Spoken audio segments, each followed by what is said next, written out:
भारत के 10 से 17 साल तक की उम्र के 1,58,00,000 से ज़्यादा बच्चे किसी ना किसी तरीके का नशा करते हैं और नशा करने में भारत की लड़कियां भी पीछे नहीं हैं। भारत सरकार की प्रेस इंफॉर्मेशन ब्यूरो की आधिकारिक रिपोर्ट के अनुसार 10 साल से 75 साल की 90 लाख औरतें शराब पीती हैं, 40 लाख औरतें गांजा फूकती हैं, 20 लाख औरतें अफीम का नशा करती हैं। कि 2019 तक हमारे पूरे देश में भारत सरकार के मंत्रालय द्वारा सपोर्टेड 461 नशा मुक्ति केंद्र थे, जिसमें से 4 एक्सक्लूसिवली सिर्फ लड़कियों के लिए ही थे। पूरे देश में 16 करोड़ लोग शराब का सेवन करते हैं और उनमें से 5.7 करोड़ लोग इस तरह से शराब का सेवन करते हैं कि वो नशे के, शराब के आदी हो चुके हैं, वो बिना शराब के नहीं रह सकते। तो this is the statistics of our India. हमारी बॉडी किसी भी चीज की आदत कैसे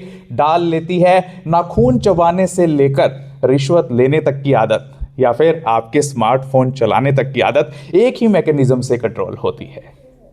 हमारी बॉडी 2 चीज़ों से मिलकर बनी हुई है, हार्डवेयर एंड सॉफ्टवेयर।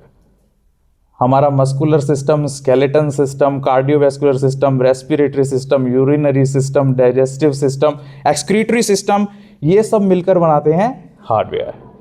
और जो हमारे अंदर इमोशंस भरने का काम करते हैं, अगर हमारी बॉडी के अंदर सिर्फ ये सिस्टम्स ही होंगे तो सिर्फ हम एक रोबोट बन के रह जाएंगे। लेकिन हमें जो रोबोट से अलग बनाती है चीज़, वो बनाती है हमारे इमोशंस। हम खुश भी होते हैं, हम रोते भी हैं, हम हंसते भी हैं, हम दुखी भी होते हैं, हम डिस्गस्टिंग भी फील करते हैं, हम सरप्राइजिंग भी फील करते हैं, हमारा मूड लो भी होता है, हमारा मूड हाई भी होता है ड्यू टू दिस हार्मोन्स। इसके अंदर एक हार्मोन होता है जो हमारी खुशी को कंट्रोल करता है, जिससे हम खुश होते हैं। वैसे तो खुशी को कंट्रोल करने के लिए बहुत सारे हार्मोन्स होते हैं, जैसे सेरोटोनिन, एंडोर्फिन और सबसे इंपॉर्टेंट हार्मोन डोपामिन। हमारे ब्रेन में 6 तरह के डोपामिनर्जिक सिस्टम दिए गए हैं। Mesocortical dopaminergic system, mesolimbic dopaminergic system, nigrostriatal dopaminergic system, tuberoinfundibular dopaminergic system, thalamic dopaminergic system and hypothalamospinal dopaminergic system. इसके अंदर सबसे इंपॉर्टेंट जो होता है वो होता है मीजोलिम्बिक डोपामिनर्जिक सिस्टम, जो हमारे इमोशंस को, रिवार्ड को, प्लेजर को और मोटिवेशन को कंट्रोल करता है। क्यों हमारी बॉडी को रिवार्ड सिस्टम दिया नेचर ने? क्या जरूरत थी हमारी बॉडी को खुशी वाला हार्मोन और डोपामिनर्जिक सिस्टम देने की? 3 चीजों के लिए हमें नेचर ने डोपामिनर्जिक सिस्टम दिया, प्राइमरी फैक्टर्स जिन्हें हम बोलते हैं। Number 1, food. जैसे ही हमें भूख लगती है तो हमारी बॉडी का डोपामिन लेवल फॉल होता है, और जब हम खाना खा लेते हैं तो हमें शांति मिलती है, सेटिस्फैक्शन मिलती है, खुशी मिलती है।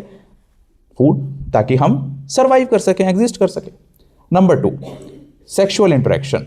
अगर होमोसेपियंस, मेल फीमेल एक दूसरे की तरफ अट्रैक्ट नहीं होंगे, वो एक दूसरे के साथ इंटरकोर्स नहीं करेंगे, तो हमारी स्पीशीज आगे नहीं बढ़ेगी। And number 3, care for your offsprings. अपने बच्चों की जब हम केयर करते हैं तब भी हमारी बॉडी के अंदर डोपामिन सीक्रेट होता है। तो ये 3 प्राइमरी फैक्टर्स थे जिसके लिए हमें नेचर ने खुशी वाला हार्मोन या रिवार्ड सिस्टम दिया। लेकिन हम ह्यूमन बीइंग्स ने इसे सेकेंडरी फैक्टर से जोड़ दिया।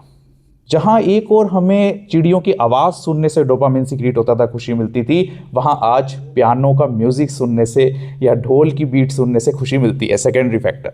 जहां पहले हमें सिंपल बॉडी एक्ट से या एक दूसरे के इमोशंस, एक्सप्रेशन से डोपामिन सीक्रेट होता था, वहां आज डांस करने से हमें डोपामिन सीक्रेट होता है, या फिर कोई मूवी देखने से, कोई अच्छी बुक पढ़ने से, जोक सुनने से हमारे अंदर, बॉडी के अंदर डोपामिन सीक्रेट होता है। तो ये थे वो सेकेंडरी फैक्टर्स जो विद इवोल्यूशन, जैसे पहले हम कच्चा फ्रूट खाते थे तो हमें टेस्टी लगता था, हम उससे खुश हो जाते थे, लेकिन आज हम पका हुआ खाना खाते हैं, मसाले वाला खाना खाते हैं। विद इवोल्यूशन हमें कच्चा खाना कम पसंद है, आज बच्चों को फ्रूट्स कम पसंद है, तले हुए एजिनोमोटो वाले, केमिकल्स वाले, मसालेदार, चटपटे चिप्स, ये सब पसंद है। विद इवोल्यूशन हमने सेकेंडरी फैक्टर्स को अपनी डोपामिनर्जिक सिस्टम से जोड़ दिया। लेकिन जहां प्राइमरी फैक्टर्स और सेकेंडरी फैक्टर्स, बहुत ही आम बात और नेचुरल सी बात है, फास्ट फूड भी इतना खतरनाक नहीं है जितना कि उसे बढ़ा चढ़ाकर पेश किया जाता है, अनटिल एंड अनलेस आप उसे लिमिट्स में खा रहे हो और एक्सरसाइज भी कर रहे हो। सबसे ज़्यादा खतरनाक बात शुरू होती है सब्सटेंस अब्यूज़ से। सब्सटेंस अब्यूज़ ड्रग एडिक्शन का एक और विस्तृत रूप है, जहां ड्रग्स में हम क्या कहते हैं कि बीड़ी, सिगरेट, तंबाकू, चैनी, खैनी, गुटखा, शराब, अफीम, चरस, गांजा, भुक्की, डोडी, ketamine, heroin, cocaine, LSD, lysergic acid, diethyl amine, या फिर इंजेक्टेबल ड्रग्स जितने भी होते हैं, ये सब तो ड्रग्स हैं ही।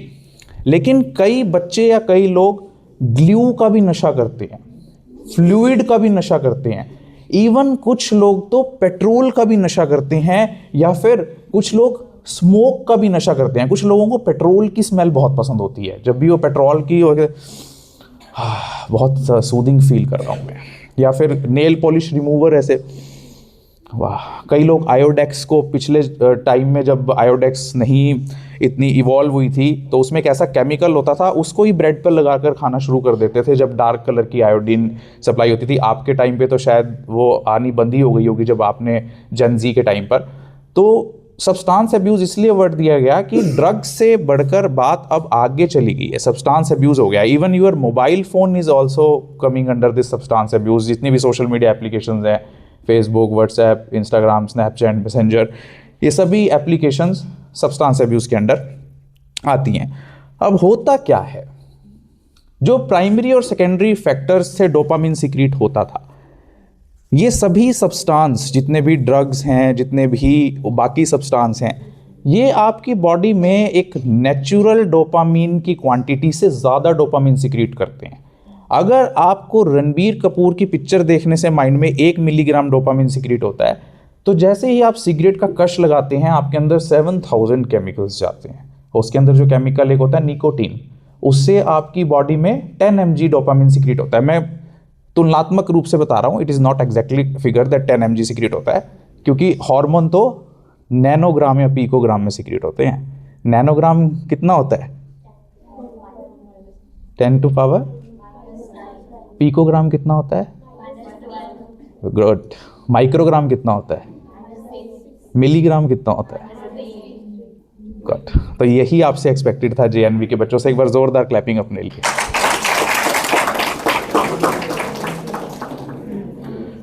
तो जितने भी ये सब्सटेंसेस हैं जो एक नेचुरल लेवल से आपके बॉडी के अंदर या ब्रेन के अंदर डोपामिन सीक्रेट करते हैं, और ये जो मीजोलिम्बिक सिस्टम है ये ऑपरेट करता है आपके ब्रेन के कितने पार्ट होते हैं? Frontal lobe, parietal lobe, temporal lobe, occipital lobe, जो आपके ब्रेन में एक वेंट्रल टेगमेंटल एरिया होता है। जैसे ही आप कोई ऐसी चीज जो आपको पसंद है, जो आपको खुश करती है, आप उसको इंजेस्ट करते हैं, एक्सपीरियंस करते हैं, तो वेंट्रल टेगमेंटल एरिया से सीक्रेट होकर डोपामिन हिप्पोकैम्पस और एमिग्डाला और न्यूक्लियस एब्बैंकस से होता हुआ प्री फ्रंटल कॉर्टेक्स पर आ जाता है, और इसीलिए आपकी वो आदत में शामिल हो जाता है। Because frontal cortex and specially pre frontal cortex of your cortical brain controls your judgment power, controls your habits, controls your motivation।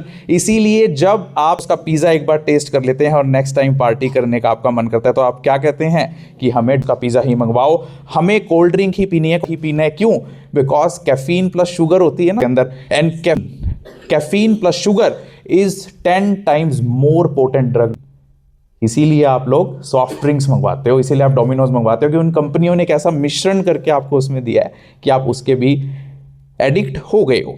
तो ये था वो मीजोलिम्बिक सिस्टम का पूरा प्रोसेस, जो जैसे ही आपकी बॉडी में कोई ऐसा सब्सटेंस जाता है जो डोपामिन की सिक्रीशन को किक करता है, तो सिगरेट पी, डोपामिन किक हुआ, शराब पी, डोपामिन किक हुआ, फेंटानिल लिया, डोपामिन किक हुआ, कोकीन ली, डोपामिन किक हुआ, कीटामिन लिया, डोपामिन किक हुआ, इंजेक्शन वाला नशा किया, डोपामिन किक हुआ। उससे होगा क्या फिर? क्या इसमें गलत क्या है डॉक्टर साहब? हमें खुशी मिलती है इसमें, हमने जैसे ही ड्रग्स ली खुश हो गए हम, दिक्कत क्या है इसमें आपको? इससे दिक्कत यह है कि जैसे ही वो डोपामिन लेवल फॉल होता है, जब आप दवाई लेने जाते हो डॉक्टर के पास, तो डॉक्टर ये कहता है ना कि इस दवाई को 3 टाइम लेना है, सुबह, दोपहर, शाम। ये गोली दिन में 1 ही बार लेनी है, और ये गोली हफ्ते में 1 बार लेनी है। क्यों कहता है वो? हा? उसकी मर्जी चल रही है, उसका मन कर रहा है। उसे इसलिए डोज में बांटा जाता है क्योंकि बॉडी उसे क्लीन करती है ना, जब उस ड्रग को, दवाई को, तो उसकी जब वैल्यू फॉल होती है आपके खून में से, तो नेक्स्ट डोज आपको ले लेनी होती है ताकि वो वैल्यू आपके ब्लड में बनी रहे। जैसे ही आपकी खून में उस ड्रग्स की वैल्यू कम होती है, शराब की वैल्यू कम होती है, कोकीन की वैल्यू कम होती है, हेरोइन की वैल्यू कम होती है, पैरेलली आपके ब्लड के अंदर डोपामीन का सिक्रीशन या डोपामीन का लेवल फॉल डाउन हो जाता है, जिससे आपके अंदर तलब होती है। वैसी ही तलब जैसे आपको खाना ना मिलने पर भूख लगती है, लेकिन क्योंकि खाना मिलने से आपके अंदर 1 mg डोपामीन सिक्रीट होता था, लेकिन सिगरेट से आपके अंदर 10 mg डोपामीन सिक्रीट होता था।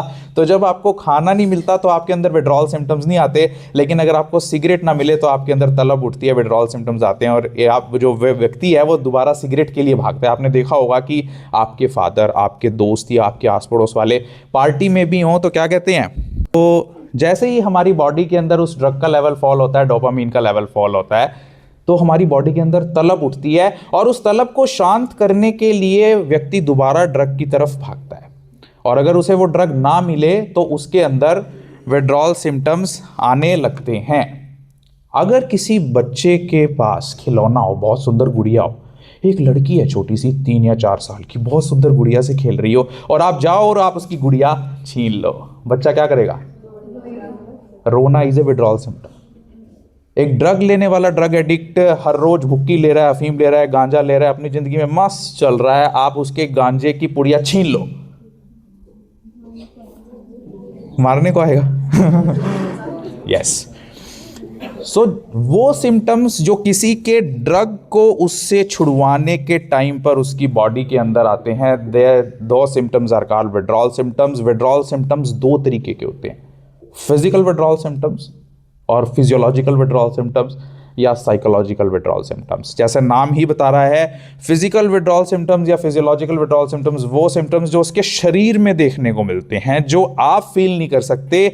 आप देख भी सकते हैं कि हाँ उस पेशेंट के अंदर हो रहा है, लेकिन साइकोलॉजिकल विड्रॉल सिम्टम्स वो जो सामने वाला व्यक्ति नहीं फील कर पा रहा, लेकिन जिस व्यक्ति के अंदर वो सिम्टम्स आ रहे हैं, लक्षण आ रहे हैं, वो उसको फील कर पा रहा है। 2 symptoms are called psychological withdrawal symptoms. तो जैसे ही आप किसी नशेड़ी का, ड्रग एडिक्ट का नशा छुड़वाते हैं, उसके अंदर physical and psychological withdrawal symptoms आने लगते हैं। और फिजिकल विड्रॉल सिम्टम्स में जैसे हाथ कांपना, पैर कांपना, शेकिंग, सिर दर्द होना, नौजिया, उल्टी की फीलिंग बने रहना, जैसे जी कच्चा होना, या फिर उसके अंदर शीजर्स, दौरे पड़ना, पेन, पूरी बॉडी में दर्द रहना, पूरी बॉडी में थकावट रहना, फैटीग रहना, इनसोम्निया, नींद ना आना, पसीना आना बहुत ज़्यादा। सो रहा था, सोते सोते जाग गया, देखा कि यार पूरी बॉडी जो है पसीने में गीली हुई पड़ी है, लथपथ हुई पड़ी है। चिल्स, जैसे मलेरिया में चिल्स होती है ना, उसको फिर कंबल डालकर कहते हैं कि इसको ठंड ना लगे, एकदम ठंड से कंपकंपाना, उल्टी, दस्त और कॉन्स्टिपेशन, कब्ज।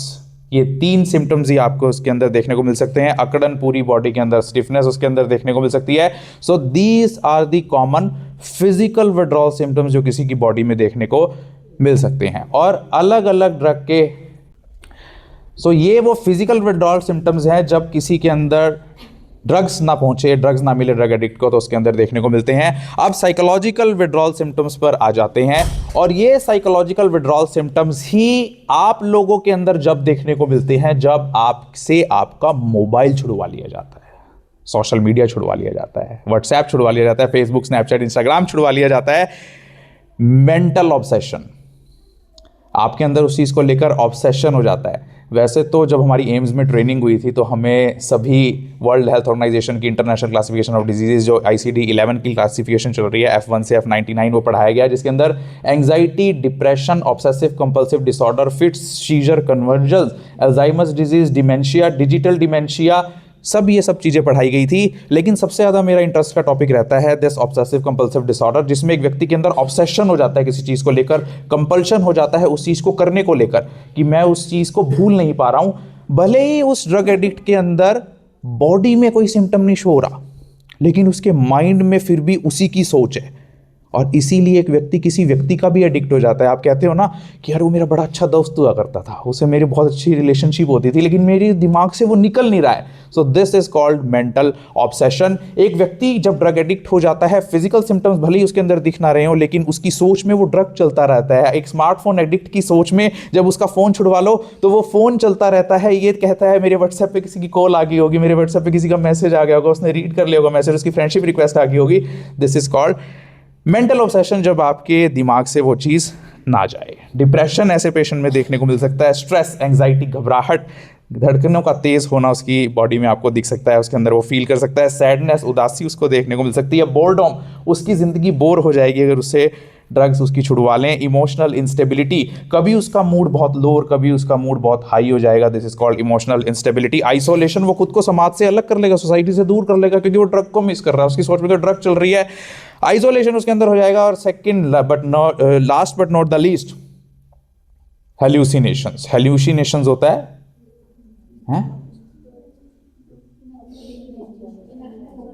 इमेजिनेशन कह लो, भ्रम, विम, भ्रम कि जो चीज नहीं है।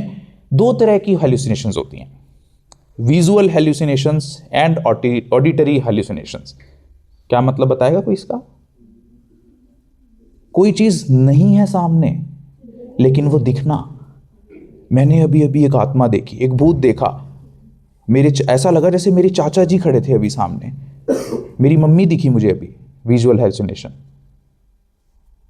अरे मेरा फोन आया क्या, मेरा फोन बजा क्या, तुमने मुझे आवाज दी क्या? ऑडिटरी हेल्यूसिनेशन, जिसमें एक व्यक्ति को यह लगता है कि कोई बोल रहा है, उसके कान में बोल रहा है।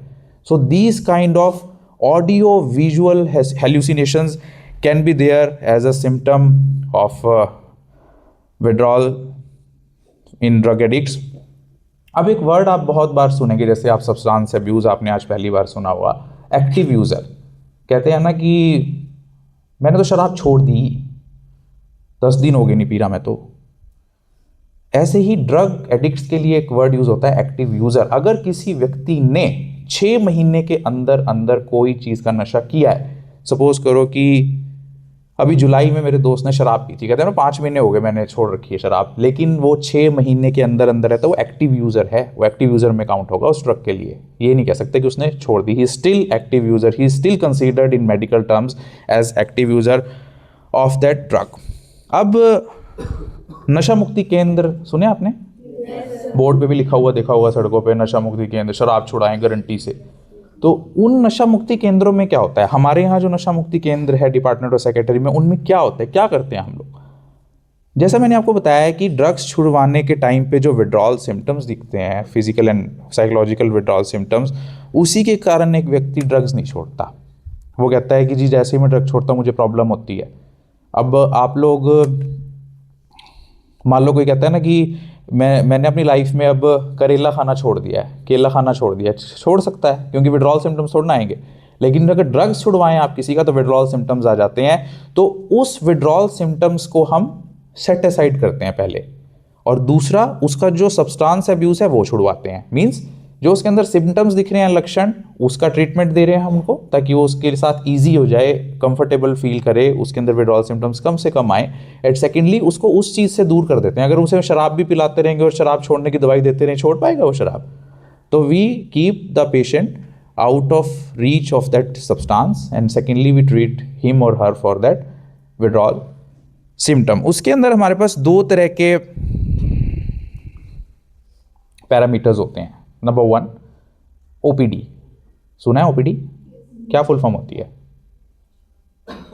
अच्छा बोल, कहाँ बोलो?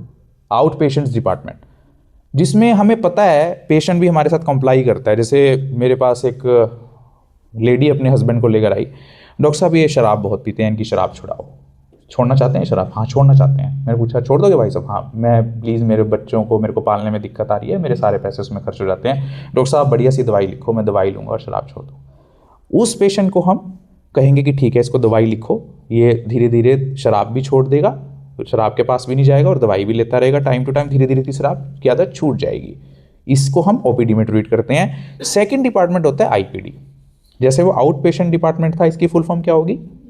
इन पेशेंट डिपार्टमेंट, जहाँ ये कहता है डॉक्टर साहब ये नहीं मानता जी, दवाई भी ले गए थे लेकिन ना, दवाई भी नहीं खाता और नशा भी करता है, इसको रख लो ना अपने पास, 15-20 दिन रख सकते, घर में परेशान भी बहुत करता है, गालियाँ भी देता है, मारता भी है, नशा तो छोड़ना दूर है तो हमें और जान का दुश्मन हो रहा है। तो ऐसे पेशेंट्स को हम भर्ती कर लेते हैं, आज हमारे पास रुक जा थोड़े दिन, फिर नशा छुड़वा देंगे। तो उनको भी हम विड्रॉल सिम्टम्स के लिए ट्रीट करते हैं, साथ में उनके सब्सटेंस को भी उनसे दूर कर देते हैं। अब एक तो हो गया डिटॉक्सिफिकेशन, एक वर्ड होता है एडिक्शन, एक होता है डी एडिक्शन। सुनना है सबने? एक वर्ड होता है डिटॉक्सिफिकेशन। और ये डिटॉक्सिफिकेशन वैसे ही एडवांस्ड वर्ड है जैसे ड्रग एब्यूज का सब्सटेंस एब्यूज वर्ड है, वैसे ही ड्रग डी एडिक्शन का detoxification. Drug de addiction is a very narrow term and detoxification is a very wide term, broad term and good term. जैसे आपका mobile phone छुड़वाएं तो वो डिटॉक्सिफिकेशन है, ड्रग डी एडिक्शन थोड़ा, ड्रग थोड़ा ले रहे थे आप, डिटॉक्सिफिकेशन। तो जब किसी व्यक्ति की हम कोई चीज़ छुड़वा दें, सपोज करो कि किसी की वाइफ ठीक बर्ताव नहीं करती और वो उससे रोज़ लड़ती है, रोज़ मारती पीटती है अपने हस्बैंड को, और हस्बैंड जो है वो नशा करना शुरू कर देता है। अब जैसे ही हमने उसका नशा छुड़वा दिया, अब उसकी वाइफ थोड़ी ना बदलवा सकते हैं हम, तो वाइफ तो वही रहेगी, घर जाएगा वो, फिर उसको मारेगी पीटेगी। तो वो जो कंडीशंस चेंज नहीं होती एक व्यक्ति की, और जिस व्यक्ति को हमने रिहेबिलिटेट कर दिया डिटॉक्सिफाई करके कि जाओ अब तुम दोबारा से अपनी ज़िंदगी जीने के लिए तैयार हो, जाओ सिमरन जी लो अपनी ज़िंदगी, तो वो जो सिमरन है उसके पापा को तो चेंज कर नहीं सकते, पापा तो फिर वही है उसके। तो वो जो व्यक्ति है, वो जो लड़की है लड़का है, वो दोबारा ड्रग्स लेना शुरू कर देगा कि नौकरी तो मिली नहीं मुझे, तो ड्रग्स में आ गया मैं, ना उसके दोस्त बदले, वही वाले दोस्त हैं उसके। तो ऐसे केसेस जहां पर एक ड्रग से डी एडिक्ट हुआ व्यक्ति, रिहेबिलिटेट हुआ व्यक्ति दोबारा ड्रग्स लेना शुरू कर दे ड्यू टू हिज और हर कंडीशंस, उस टर्म को कहते हैं रिलैप्स। उसके अंदर रिलैप्स हो गया है उस बीमारी का, और रिलैप्स ही सबसे बड़ी प्रॉब्लम है जो हम फेस करते हैं कि हम एक व्यक्ति को डी एडिक्ट करने में ज़्यादा मुश्किल नहीं आती, लेकिन उसका जो रिलैप्स हो जाता है वो हमारे लिए सबसे बड़ी दिक्कत होती है। अब भारत सरकार क्या कर रही है? अब जैसे मैंने आपको आंकड़े बताए कि करोड़ों करोड़ों लोग शराब पी रहे हैं, करोड़ों करोड़ों बच्चे ड्रग एडिक्ट हो चुके हैं हमारे देश में। हमारे देश में एक तो चल रहा है नशा मुक्त भारत अभियान, सुना है नाम? उसकी आपको कुछ हेल्पलाइंस हैंडी होने चाहिए, ये नंबर आप ज़रूर नोट करें अपने डायरी में। अब जब कोई व्यक्ति नशा कर रहा है तो यानी उस तक नशा पहुंच भी रहा है। कोई स्टूडेंट नशा कर रहा है यानी स्कूल या कॉलेज में नशा पहुंच भी रहा है। कोई समाज में, कोई कॉलोनी में कोई व्यक्ति नशा कर रहा है यानी उसकी कॉलोनी तक कोई नशा सप्लाई भी कर रहा है। तो गवर्नमेंट ने कुछ हेल्पलाइन नंबर्स दिए हुए हैं जहां पर आप ड्रग ट्रैफिकिंग यानी ड्रग की तस्करी के बारे में जानकारी दे सकते हैं। इसकी 2 हेल्पलाइन नंबर्स हैं हमारे इंडिया में। एक तो है 1933, नोट कीजिए, for drug trafficking you have to call 1933। ये नारकोटिक्स कंट्रोल ब्यूरो कंट्रोल करता है इसको। और हरियाणा पुलिस का जो नारकोटिक्स कंट्रोल ब्यूरो का जो नंबर है वो है 90508 एंड 91508, 90508 91508, 91508, 90508 91508। ऑल इंडिया जो ड्रग ट्रैफिकिंग नंबर है वो है 1933। इसके बाद जो नशा मुक्त भारत अभियान चल रहा है, ठीक है जी, नशा पकड़वा दिया हमने, लेकिन कुछ बच्चे अभी भी नशा कर रहे हैं, कुछ लोग अभी भी नशा कर रहे हैं। मेरे चाचा, मेरे पापा, मेरे ताऊ शराब पीते हैं, कैसे छुड़वाएं? उसके लिए जो नंबर है वो है 14446। नशा मुक्त भारत अभियान, नशा छोड़ने के लिए जो नंबर है वो है 14446। अब ना केवल हमारे नशा मुक्ति विभाग मेरे अंडर आता है, मेरे अंदर कई विभाग आते हैं, वो मैं आपको बताऊंगा। आप नींद आ रही है आपको? ना केवल नशा मुक्ति विभाग हमारे अंदर आता है बल्कि मेरे अंदर नेशनल मेंटल हेल्थ प्रोग्राम का भी चार्ज है। तो उसके लिए हमारे भारत सरकार ने, ये पॉइंट ध्यान से आप सुनना, भारत सरकार ने 2022 में टेली मेंटल हेल्थ प्रोग्राम के अंतर्गत टेली मानस हेल्पलाइन जारी की है, जिसकी फुल फॉर्म होती है tele mental health assistance and networking across states. ये एप्लीकेशन 24 घंटे 7 दिन अवेलेबल है और इसका नंबर है 14416। इसे नोट कीजिए, टेली मानस हेल्पलाइन का नंबर है 14416। और अगर 14416 ना मिले कि जी हमारे फ़ोन से तो मिल नहीं रहा, नॉट वैलिड नंबर आ रहा है, गलत नंबर बता दिया हमें, तो आप दूसरा नंबर भी मिला सकते हैं 1800891416, 1800891416।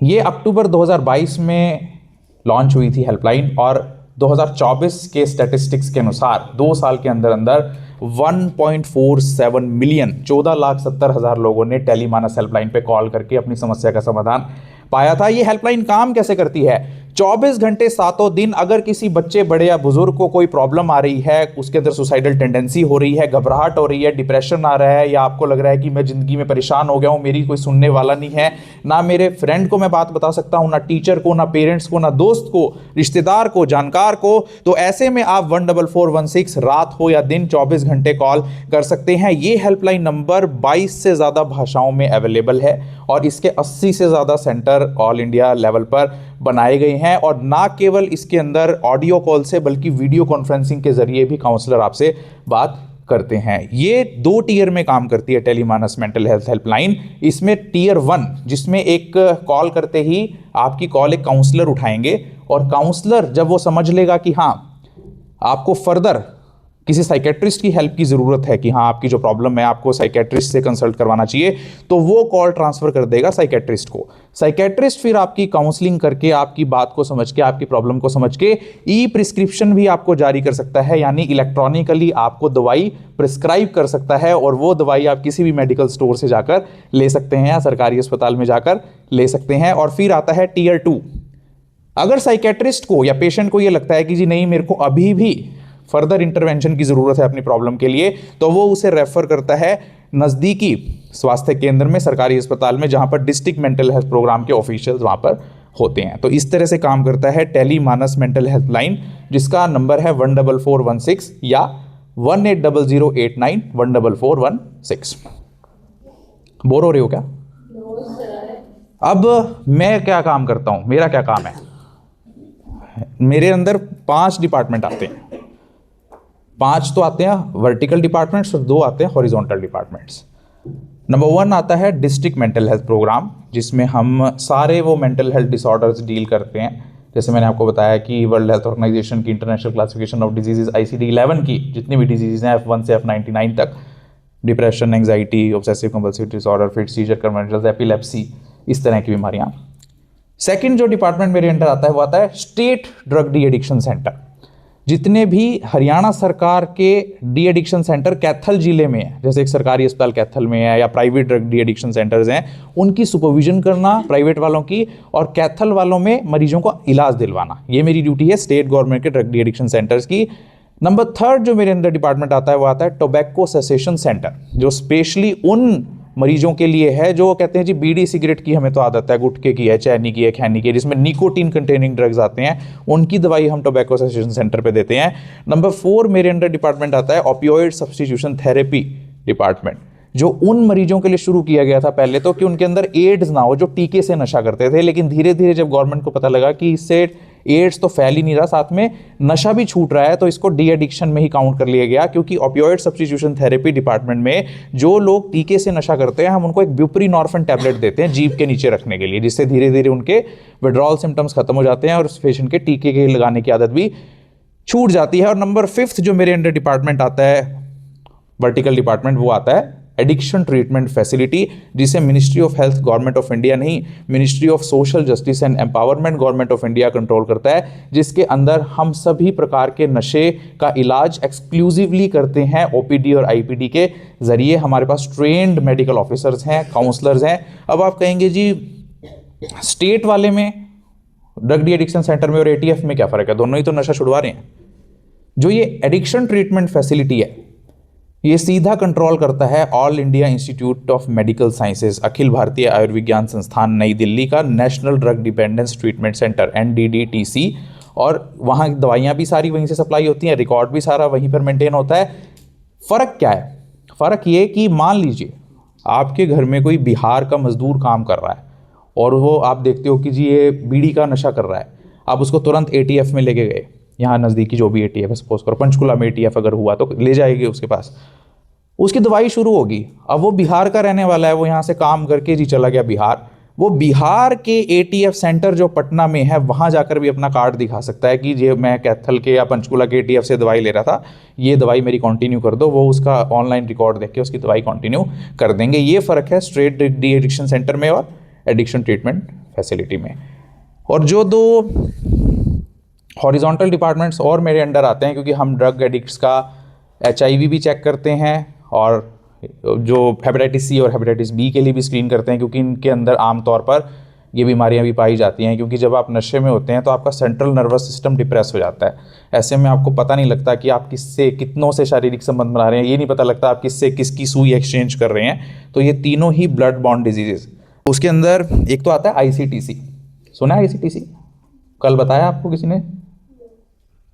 कल कौन आया था एड्स का सेशन लेने? अच्छा, इसके लिए हरियाणा गवर्नमेंट के पास 2 तरह की फैसिलिटी है। Number 1 ICTC, integrated counselling and testing centre, जहां पर काउंसलिंग के बाद हर पेशेंट की, या पेशेंट ना कहें तो हर व्यक्ति की HIV की जांच की जाती है। और अगर कोई व्यक्ति HIV पॉजिटिव पाया जाता है, रिएक्टिव पाया जाता है, तो उसको हम भेजते हैं ART के लिए। ART बताया आपको कल किसी ने? क्या फुल फॉर्म होती है? HIV इज एन रिट्रोवायरस, वो रिट्रोवायरस है, RNA वायरस है, इसीलिए उसके जो थेरेपी को कहा जाता है anti retroviral therapy. ART centre हर सरकारी अस्पताल में मौजूद है, हरियाणा के हर सरकारी अस्पताल में। तो ICTC सेंटर और ART सेंटर हमारे अंदर आता है। और उसके बाद जो आता है हेपेटाइटिस C और हेपेटाइटिस B के लिए भी हम पेशेंट को स्क्रीन करते हैं। उसके लिए पूरे इंडिया में एक प्रोग्राम चला हुआ है NVHPC, national viral hepatitis control program, जिसका जो मुख्य उद्देश्य है पूरे भारत को हेपेटाइटिस C से मुक्त करना। जैसे हमने पोलियो मुक्त भारत अभियान चलाया था ना, वैसे हेपेटाइटिस C से मुक्त करना इसका उद्देश्य है। तो ये डिपार्टमेंट्स मेरे अंडर आते हैं।